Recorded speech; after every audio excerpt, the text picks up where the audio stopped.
Bem, pessoal, nós finalizamos o último vídeo, tratando da questão da competência para o julgamento do incidente de resolução de demandas repetitivas. Nós vamos dar continuidade agora à aula sobre esse tipo de incidente e nós vamos verificar a questão da legitimidade. Quando eu falo legitimidade, eu estou querendo discutir quem tem efetivamente o interesse, de efetivamente propor esse incidente. E aí, a legitimidade para propor esse incidente, ela está prevista no artigo 977 do Código de Processo Civil. O artigo 977 diz que o período de instauração do incidente, que será dirigido ao presidente do tribunal, daí já vemos que o endereçamento desse incidente é para o presidente do tribunal, ele pode ser feito pelo juiz ou relator do processo, e aí será feito por meio de ofício. Pode ser feito pelas partes, por meio de petição, ou pelo Ministério Público, ou pela Defensoria Pública, também por petição. Então, se o pedido de instauração do incidente for feito pelo juiz ou pelo relator, será feito por meio de ofício. Se for feito pelas partes, pelo Ministério Público ou Defensoria Pública, será feito por petição. O ofício ou a petição será instruído com os documentos necessários à demonstração do preenchimento dos pressupostos para a instauração do incidente. E aí, só relembrando quais são os requisitos de instauração do incidente e de resolução de demandas repetitivas. O primeiro é que haja uma efetiva repetição de processo sobre aquela mesma pretensão, aquela mesma discussão, aquele mesmo objeto litigioso. E aí nós já vimos que para que haja efetiva repetição, não é necessário se caracterizar um número enorme de processos, mas apenas que se caracterize que aquela questão está sendo discutida em mais de um processo, e essa discussão pode, se houver decisões divergentes, acarretar um risco ou quebra de isonomia ou uma ofensa à segurança jurídica, certo? Esse é o primeiro requisito. O segundo requisito é quando que verse sobre uma questão unicamente de direito. A gente não pode estar discutindo questão fática no incidente de resolução de demandas repetitivas, mas uma questão meramente de direito. E o terceiro requisito é que, efetivamente, esse caso que esteja discutindo, ele venha a gerar um risco de ofensa à isonomia e à segurança jurídica, certo? Então, no parágrafo 1 do artigo 977, verifica-se que essa petição, esse pedido, seja por ofício, seja por petição, deve ser instruído com todos os documentos necessários a demonstrar que esses requisitos estão presentes naquele caso concreto e que, portanto, justifica a incidência, ou melhor, a instauração desse incidente. E aí, qual o procedimento do IRDR? E com relação ao procedimento, nós temos efetivamente que acompanhar a leitura do Código de Processo Civil, porque é uma questão efetivamente de verificar o devido processo legal e que está previsto exatamente nos artigos desse Código. O artigo 982 prevê que, admitido o incidente, o relator poderá suspender os processos pendentes individuais ou coletivos que tramitam no Estado ou na região, conforme o caso.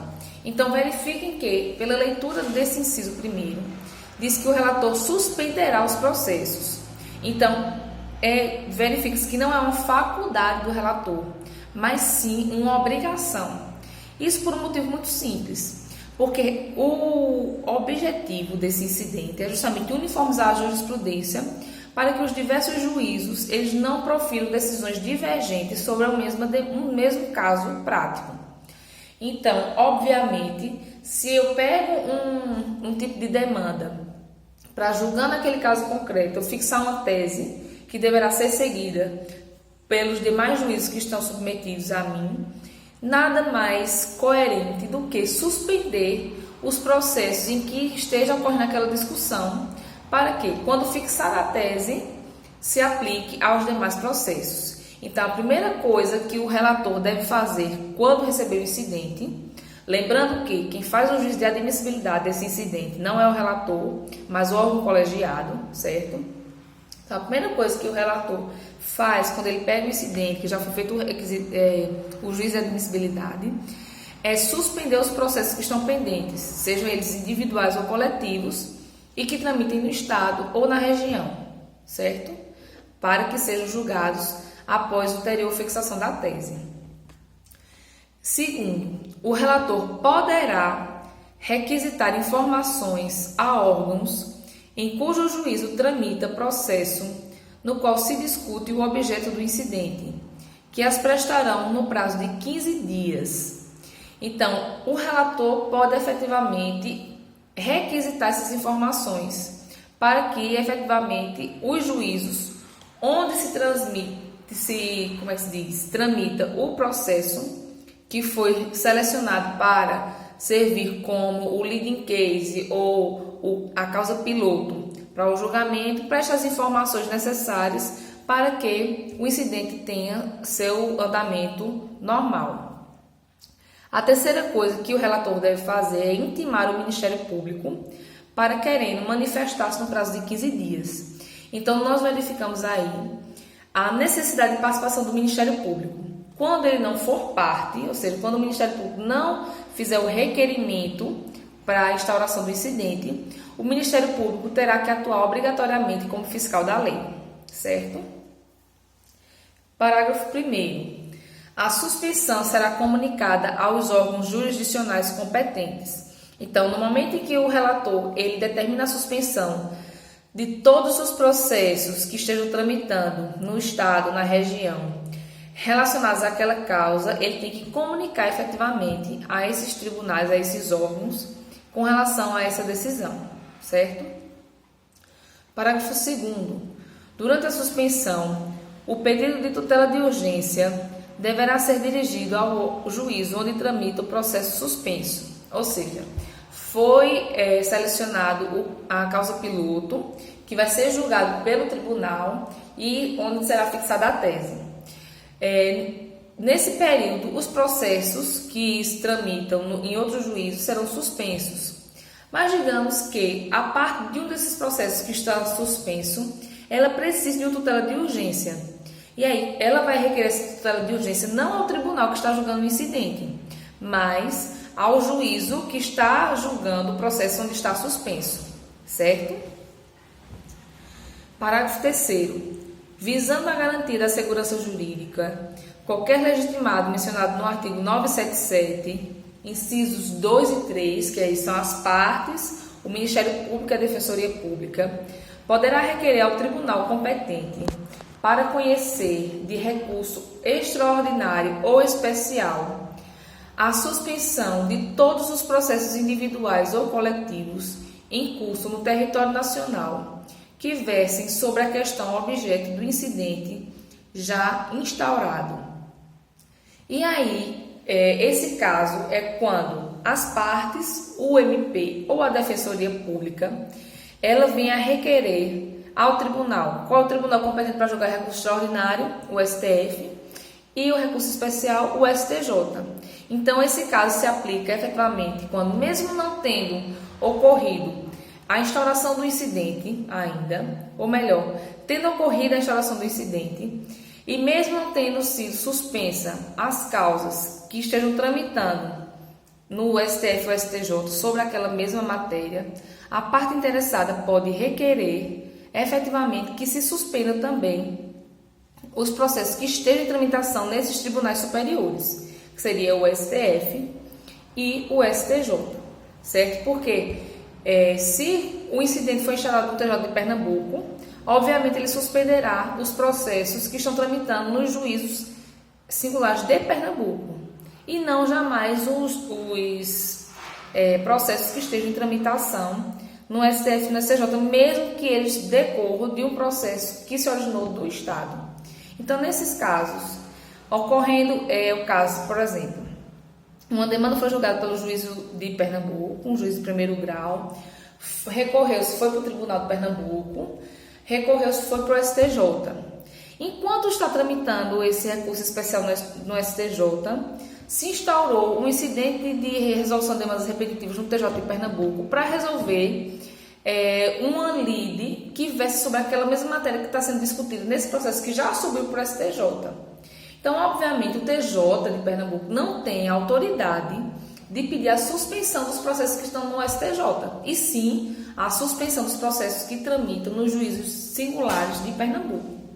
Mas, nesse caso, verificando que aquele processo que está no STJ também pode ser atingido de alguma forma pela fixação da tese em RDR pelo Tribunal de Pernambuco, aí pode-se a parte requerer que o STJ ele suspenda o julgamento desse recurso especial até ulterior fixação de tese no Tribunal de Justiça de Pernambuco, certo? E aí o STJ vai verificar e analisar se será caso dele suspender ou não, certo?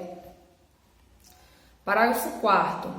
Independentemente dos limites de competência territorial, a parte no processo em curso, no qual se discuta a mesma questão objeto do incidente, é legitimada para requerer a providência prevista no parágrafo 3º deste artigo. Então, independente da parte estar litigando um processo sob a égide daquele Tribunal de Pernambuco, se ele tiver um processo que diga respeito a esse mesmo tema, essa mesma lide, mesmo que não seja um processo em Pernambuco, ela poderá sim requerer a suspensão do julgamento do seu processo até ulterior fixação da tese, mas aí não existe a obrigatoriedade do tribunal de suspender, certo? Só existirá a obrigatoriedade de suspender com relação aos juízos que estão vinculados àquele tribunal que deu essa decisão, certo? Só para ficar mais claro e ilustrar. Se o incidente é no Tribunal de Justiça de Pernambuco, só tem a obrigatoriedade de suspender os processos que estão em tramitação os juízos singulares de Pernambuco, porque eles se submetem a esse tribunal. Mas os tribunais que não estão submetidos a esse tribunal que está julgando o incidente, eles não são obrigados a suspender os seus processos. A parte pode requerer, justificar a necessidade da suspensão, mas aí é o tribunal que vai analisar se deverá suspender ou não. O tribunal ou o juízo, certo? Parágrafo 5º. Cessa a suspensão a que se refere o inciso 1º, se não for interposto recurso especial ou recurso extraordinário contra a decisão proferida no incidente. Ou seja, enquanto estiver sendo julgado o incidente de resolução de demandas repetitivas, os processos que estejam em tramitação estarão suspensos. Após fixada a tese, se efetivamente a parte não recorrer daquela decisão judicial fixada no incidente de resolução de demandas repetitivas, se não recorrer através de recurso especial extraordinário, cessa a suspensão, certo? No entanto, se foi dada a decisão em sede de incidente de resolução de demandas repetitivas e foi proposto recurso especial ou extraordinário dessa decisão, esse recurso especial e extraordinário, nesses casos, terá efeito suspensivo op legis, no sentido de que ele vai suspender, vai continuar suspendendo o andamento dos processos que estão em tramitação, até que seja dada uma decisão pelos tribunais superiores, certo? O artigo 980 fala que o incidente será julgado no prazo de 1 ano e terá preferência sobre os demais feitos, ressalvados os que envolvam o réu preso e os pedidos de habeas corpus. Superado o prazo previsto no caput, cessa a suspensão dos processos previstos no artigo 982, salvo decisão fundamentada do relator em sentido contrário. Então, nós verificamos que existe um prazo impróprio, obviamente. O que é um prazo impróprio? Prazo impróprio é aquele que é previsto, em regra geral, para o magistrado, fixando quanto tempo ele tem para julgar determinada demanda, ou proferir um determinado despacho ou determinada decisão. Só que esse prazo é impróprio, por quê? Porque se o juiz ele não obedecer ao prazo, ele não sofre nenhuma sanção, certo? Aí nós estamos aí no artigo 980, diante de mais um tipo de prazo impróprio. E com esse prazo impróprio, o prazo de 1 ano, O tribunal, né, os magistrados, eles têm um prazo de 1 ano para julgar um incidente, certo? Se o incidente não for julgado dentro desse prazo de 1 ano, o que vai acontecer é que vai cessar a suspensão dos processos que estão tramitando nos juízos inferiores, certo? O artigo 983 diz que o relator ouvirá as partes e os demais interessados, inclusive pessoas, órgãos e entidades com interesse na controvérsia, que no prazo comum de 15 dias poderão requerer a juntada de documentos, bem como as diligências necessárias para a elucidação da questão de direito controvertida. E, em seguida, manifestar-se-á ao Ministério Público no mesmo prazo.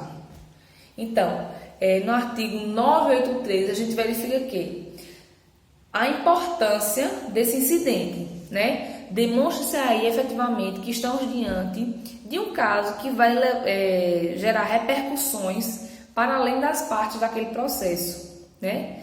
Não só e também pelo fato de existir várias demandas sobre aquela causa, mas também porque é uma demanda que versa sobre uma questão sensível que vai gerar efetivamente impactos, sejam sociais, econômicos, políticos, né?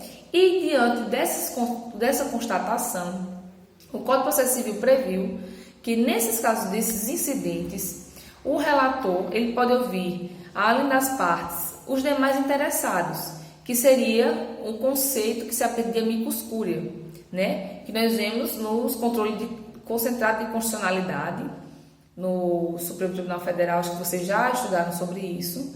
E aí, esse conceito de amicus curiae se aplica também aqui no artigo 983, ou seja, as entidades, né, que têm interesse no julgamento da causa podem intervir, podem dar seu parecer sobre aquela demanda, dentro do prazo comum de 15 dias. E aí, depois que houver a manifestação dessas partes, né, e desses interessados, abre-se novamente para o Ministério Público, dentro de 15 dias, fazer uma análise daqueles pareceres e dar também o seu parecer.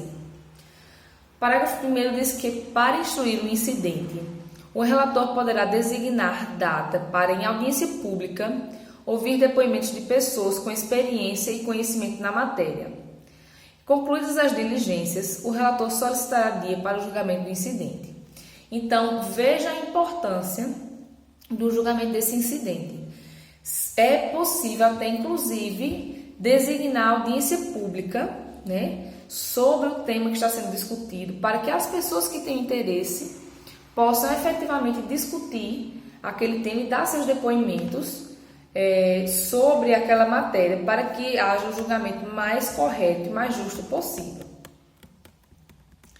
Ainda com relação ao procedimento, o artigo 984, parágrafo 2º, nos diz que o conteúdo do acórdão abrangerá a análise de todos os fundamentos suscitados concernentes à tese jurídica discutida, sejam favoráveis ou contrários. E aí nós temos uma coisa muito importante, né? Nós já conversamos desde os primeiros vídeos, né, que tratamos um pouquinho sobre precedente, essa questão de demandas repetitivas e da importância desse incidente. Nós já vimos como ele efetivamente é sensível, é um instrumento importantíssimo dentro dessa nova conjuntura do processo civil brasileiro, né? Vimos que esse incidente serve, acima de tudo, para tentar uniformizar a jurisprudência e, com isso, manter a segurança jurídica dentro de um processo judicial, para que as pessoas, os jurisdicionados, eles efetivamente tenham segurança, né, ao procurar o Poder Judiciário. E aí, dar uma decisão coerente e justa que traga impacto para a sociedade como um todo. E aí, para que essa decisão seja efetivamente justa, né, correta, coerente, e a melhor decisão possível dentro das possibilidades, né, que se faça tudo possível para que aquela decisão seja mais justa, o artigo 984, parágrafo 2º, vem nos dizer que o juiz, o relator, o tribunal, quando ele julgar o incidente, ele não pode incluir como fundamento de sua decisão apenas os pontos favoráveis àquela tese que ele está fixando. Mais importante ainda é ele analisar no fundamento da decisão os pontos que são desfavoráveis àquela tese, mas combatê-los, demonstrando por que esses pontos devem ser rechaçados, certo? Então, para que a fundamentação seja perfeita dentro da decisão do incidente, o tribunal tem não só que analisar na sua fundamentação os pontos favoráveis, as teses favoráveis ao que ele está fixando, mas também, principalmente, tem que analisar os fundamentos contrários àquela tese e rebatê-los de forma fundamentada. Isso também se aplica, como necessidade de fundamentação da decisão judicial e tem previsão também no artigo 489, parágrafo 1º do CPC, certo? Se vocês forem lá nesse parágrafo 1º do artigo 489, vocês vão verificar que uma das exigências para que se entenda que a decisão ela é fundamentada e não seja posteriormente discutida como nula, é efetivamente que o juiz, na fundamentação de sua decisão, ele não analisa apenas os pontos favoráveis, mas principalmente aqueles pontos contrários à decisão que ele está dando, mas que demonstram fundamentadamente porque ele está rechaçando aquelas argumentações, certo? E aí, como é que se delimita a tese fixada por esse incidente? O artigo 985 do CPC vem nos trazer que, julgado o incidente, a tese jurídica será aplicada, primeiro, a todos os processos individuais ou coletivos que versem sobre idêntica questão de direito e que tramitem na área de jurisdição do respectivo tribunal, inclusive aqueles que tramitem nos juizados especiais do respectivo estado ou região. Então, o que nós estávamos conversando? Se o incidente está sendo julgado pelo Tribunal de Justiça de Pernambuco, suspense todos os processos que estão julgando aquele tipo de demanda nos juízos inferiores, e aí, fixada a tese nesse incidente pelo TJ de Pernambuco, aquela tese vai ser aplicada obrigatoriamente em todos os processos individuais ou coletivos que estejam tramitando nos juízos de primeiro grau de Pernambuco, inclusive os que estejam tramitando nos juizados especiais, certo? Seja o segundo, a tese será aplicada aos casos futuros que versem idêntica questão de direito e que venham a tramitar no território de competência do tribunal, salvo revisão na forma do artigo 986.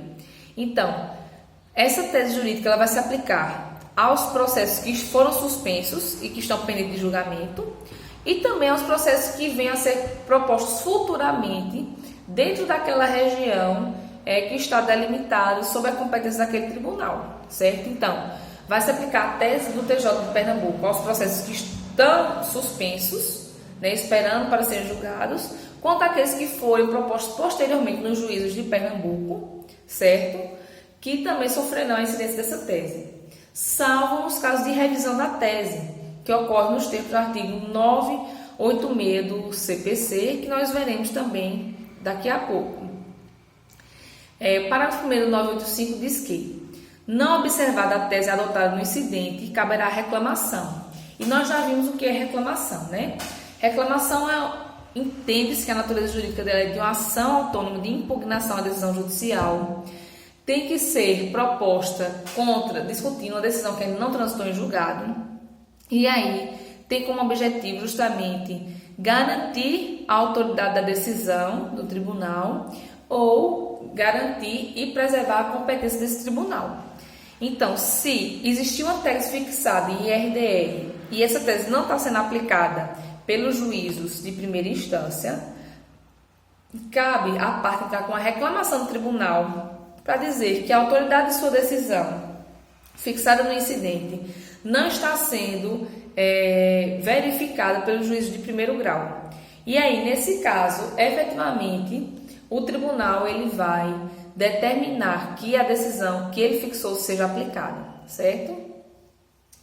Parágrafo 2º diz que, se o incidente tiver por objeto questão relativa à prestação de serviço concedido, permitido ou autorizado, o resultado do julgamento será comunicado ao órgão, ao ente ou à agência reguladora competente para a fiscalização da efetiva aplicação, por parte dos entes sujeitos à regulação da tese adotada.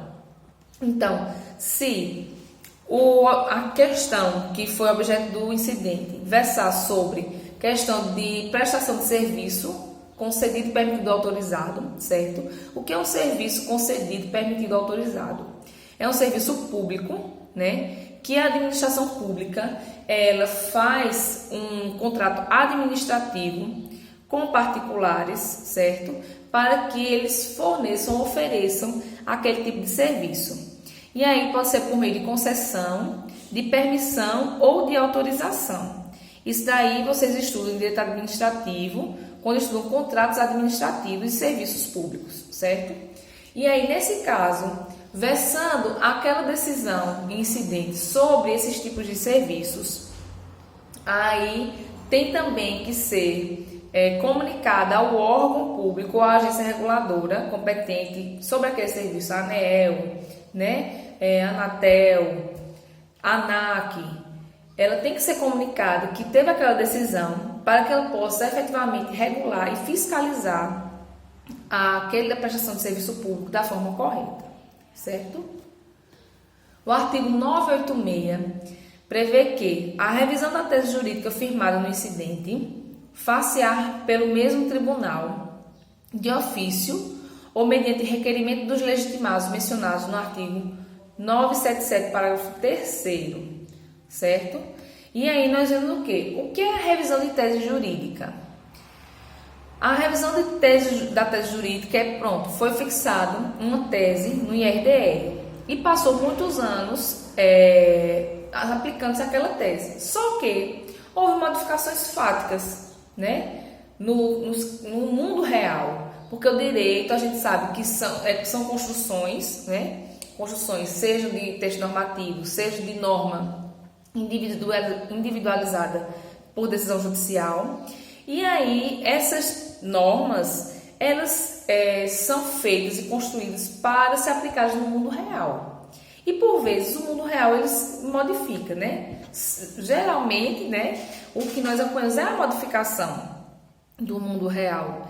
E aí, quando existe essa modificação social, econômica, política, ambiental, quando existe essa transformação e essa modificação, pode ser que aquela tese fixada há anos atrás, ela já não sirva para atender às necessidades dessa mudança que aconteceu na vida real. E aí, precisa-se de uma modificação da tese para que ela se adeque à mudança que aconteceu no mundo. E aí, essa revisão de tese, ela deve ser feita pelo mesmo tribunal, e aí ela pode ser feita de ofício. O tribunal ele revê aquela tese, não, essa tese não se aplica mais ao caso concreto, a gente tem que modificar diante das modificações que aconteceram no mundo. Ou, mediante requerimento dos legitimados previstos no artigo 977, parágrafo 3º. E quem é que está no 977, parágrafo 3º? O Ministério Público e a Defensoria Pública, certo?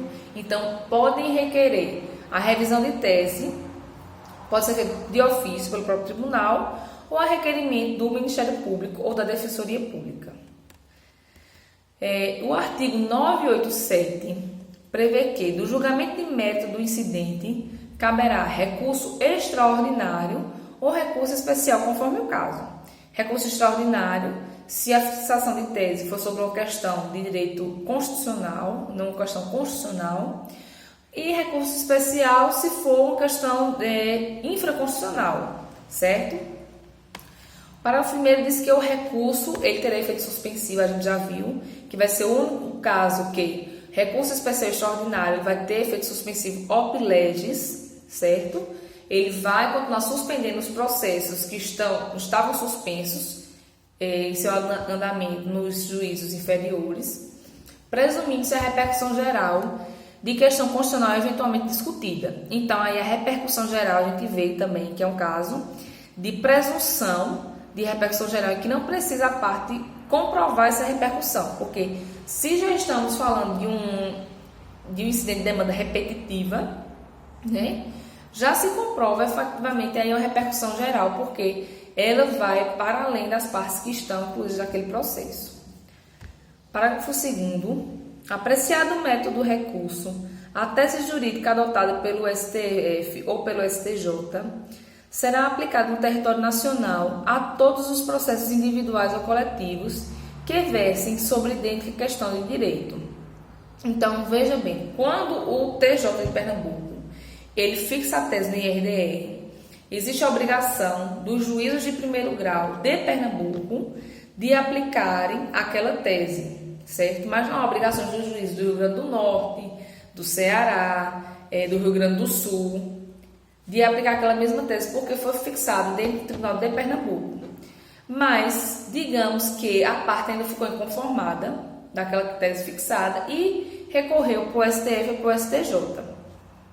E quando o STF e o STJ eles analisam aquele processo, aquela questão, eles vão fixar também a tese que deverá ser acompanhada ou ratificando a tese que já foi definida no tribunal local ou modificando. E aí, quando a tese jurídica for adotada pelo STF e pelo STJ, em recurso especial ou extraordinário no incidente, aquela tese ela deverá ser aplicada em todo o território nacional, não só nos juízes de Pernambuco, mas em todos os juízes de todos os estados, certo? Aí passará a ter aí uma repercussão nacional daquela decisão. E aí, para a gente finalizar a questão de procedimento e finalizar nosso estudo sobre o incidente, né, de resolução de demandas repetitivas, nós temos que falar um pouco da fungibilidade entre esse incidente e o incidente de assunção de competência, que é o que nós veremos a seguir. Nós já vimos o que é a fungibilidade.